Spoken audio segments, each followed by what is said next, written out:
बड़ी सुंदर बात बताई। भक्त्यर्थम कल्पितम द्वैतम अद्वैतादपि सुंदरम।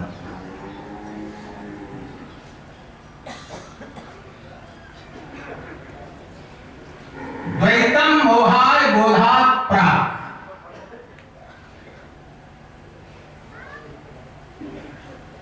बोधात् प्राक् द्वैतम मोहाय।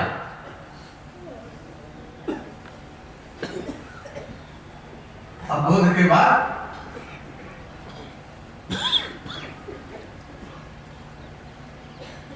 ज्ञाते द्वैते मनीषया भक्त्यर्थम कल्पितम द्वैतम भक्त्यर्थम भावितम वा द्वैतम अद्वैतादपि सुंदरम।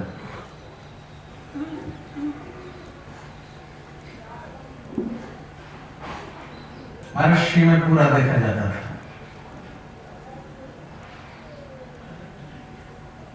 अद्वैत का पूर्ण बोध था। अद्वैत का पूर्ण बोध होते हुए भी श्रीमद् भागवत की कथा करते थे। श्रीमद् भागवत अद्वैतियों का है, विशिष्टाद्वैतियों का है, द्वैताद्वैतियों का है, शुद्धाद्वैतियों का किसका है? किसका नहीं है ये सुन।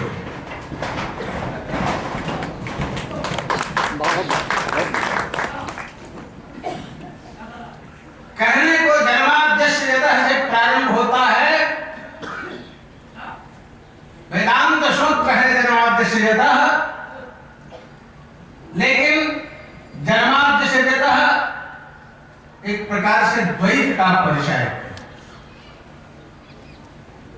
कैसे?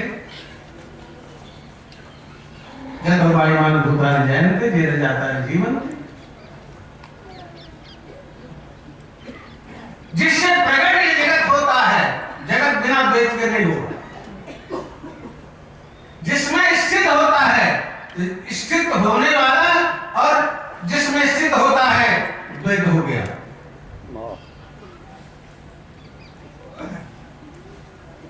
और जेर जाता है जीवन थी, तब भी द्वैत हो गया। और अंत में जब प्रयंति अब संविशंति, तब भी द्वैत हो गया। तब जिज्ञासस्व, द्वैत जिससे प्रकट होता है उसको जानो, वो कौन है? अद्वैत।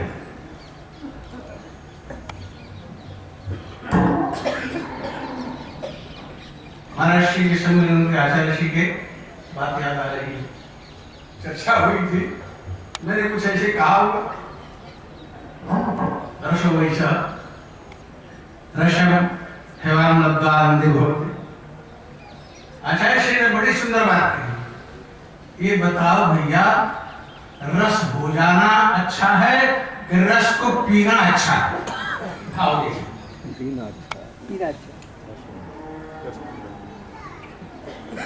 तो रस हो करके, रस को जान करके और रस को पिया जाता है, तो रस में ज्यादा स्वाद मिलता है। और बिना जाने अगर रस का हम पान करते हैं, कभी कभी पता नहीं चलता अंगूर का रस है कि संतरे का है कि मौसमी का है, काहे का है, मालदा है, कटहल का।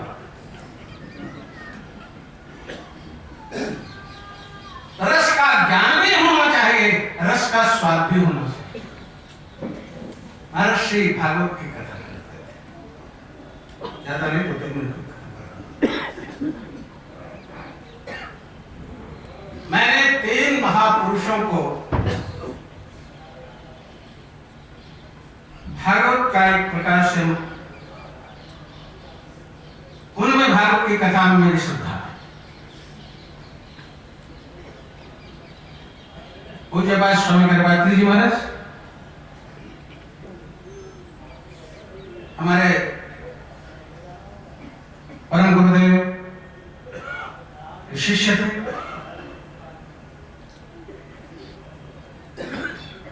उनकी भागवत की कथा वही समझ समझते थे।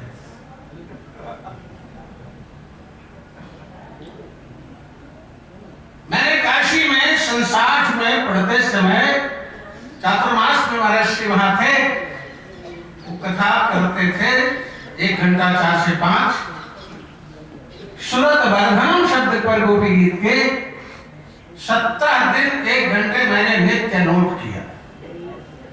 17 दिन प्रयाग में जब कभी भी माघ मेले में आते थे तो गोपी गीत का ही प्रसंग लेते थे। मैंने उनके जीवन में रासपंचाध्याय पूरी होते नहीं देखी कि कभी पूरी रासपंचाध्याय कर ली। भाषा थी कुछ समझ ही नहीं पाते। धर्मसंघ में कथा होती थी राम मंदिर के सामने मैदान में, तख्त डाल करके महापुरुष तो 2-4 माइयां 1-2 बूढ़े केवल सोते रहते थे। स्वामी जी को देखना नहीं, उनको तो तर जब आंख खुली तो माइया हाँ गुरु जी बोल। धर्मसंघ में सैकड़ों लोग रहते थे लेकिन कोई कथा नहीं बढ़ता था। बड़े बड़े विद्वान भी रहते थे, मशान जी भी रहते थे, भाषा जी भी रहते थे, लेकिन कथा में कोई नहीं रहता।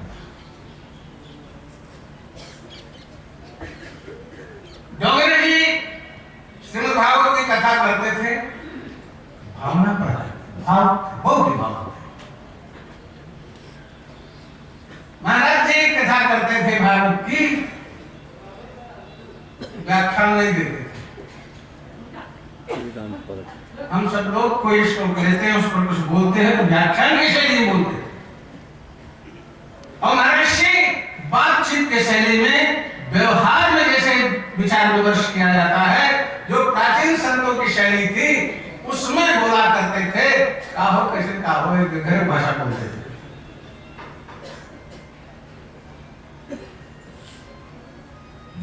विषय एक ही था लेकिन तीनों की शैली में अंतर था। डोंगरे जी भावना प्रधान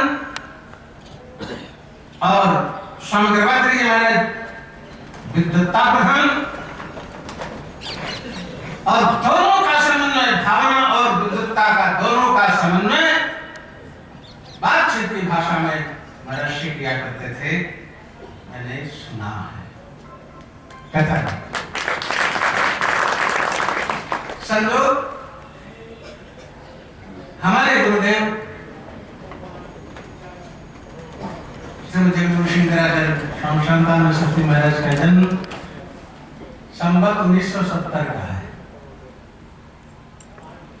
महाराज जी का जन्म संवत 1968 का है। स्वामी गर्भात्री जी का जन्म संवत 1966 का है।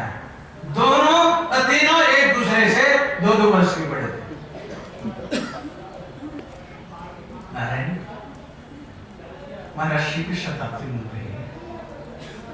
हो सकता है प्रयाग में महाराज जी की शताब्दी मनाई है आगे चल करके, प्रभु कृपा हो।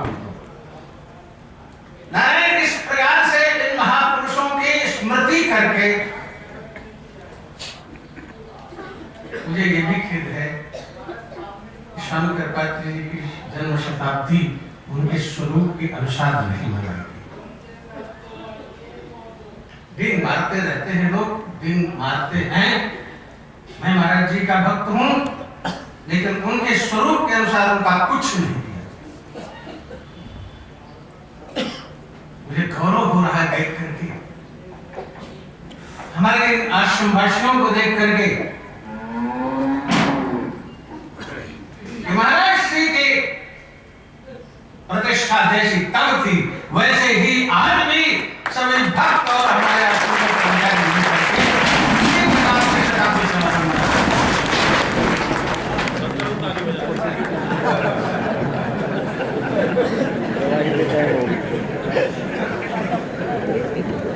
मैं इसके लिए भक्त मंडल,